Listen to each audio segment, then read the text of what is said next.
मंडली गटाचे महेश गाडगे आपल्यासोबत उपस्थित आहेत आणि आपण त्याशी आपण थोडा संवाद साधूया. सर नमस्कार.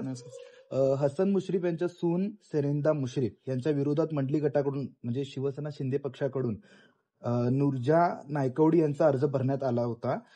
पण आत्ताच्या त्यांच्यावर पाहायला गेलं तर मुश्रीफ गटाकडून ही लढत बिनविरोध होण्यासाठी त्यांच्यावर थोडा दबाव टाकला जातोय. पण ही माहिती कितपत खरी आहे आणि कितपत ही आहे, काय सांगता येईल? आता मी आमच्या उमेदवार आहेत त्यांच्या आईंचा व्हिडिओ पाहिला. तो व्हिडिओ पाहिल्यानंतर म्हणजे असं लक्षात आलं की त्यांच्यावरती दबाव टाकण्याची सुरुवात झालेली आहे. नूरजहां निसार नाईकवडी माझी मुलगी आहे, 9B मध्ये उभा राहिली आहे. आमचं चिन्ह धनुष्यबाण आहे. आम्ही कुठल्याही गोष्टीचं माघार घेणार नाही आहे. आमच्यावर कितीही दबाव आला तर आम्ही माघार घेणार नाही आहे. आणि आता तुम्हाला सांगायचं झालं तर त्यांच्यावरती बर्डन काय येतंय, कशासाठी आणलं जातंय हे मला माहित नाही.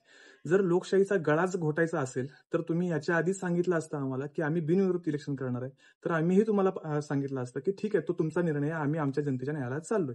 पण त्यांनी असं का करतायत, ते इतका दबाव का आणतायत याची कल्पना मला नाही.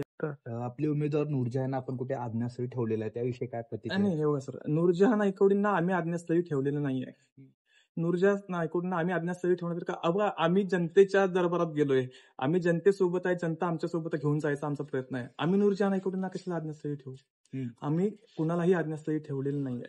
आमचे सर्व उमेदवार भागात आहेत, फिरतायत. नुरजहां नायकवडी या आमच्या बहिणीसारख्या आहेत. त्यांच्याशी माझा कॉन्टॅक्ट आतापर्यंत झालेला नाहीये. त्यांचे 2 भाऊ माझ्याशी होतात, कारण ते थोडे घाबरलेले आहेत. कारण भावांचा आणि माझाच फक्त कॉन्टॅक्ट चालू आहे. ते मला सांगतात की दादा तुम्ही फक्त कॉन्टॅक्टमध्ये राहा, दिदी आमची कुठे आहे आम्हाला पण माहित नाही, असं त्यांनी मला सांगितलंय.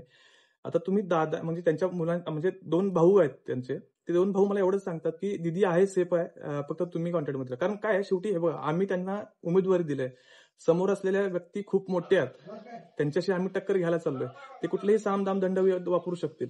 पण मी मायबाप जनतेला एकच सांगतो की आता आम्ही जर नूरजहां नायकवडी आमच्या दिदीला असं करत असतील तर ते कुठल्याही स्तराला जाऊ शकतील. तर आम्हालाही थोडंसं भीती वाटायला लागली. पण आम्ही आता घाबरणार नाही, कारण आमच्या मागे जनता उभी राहते.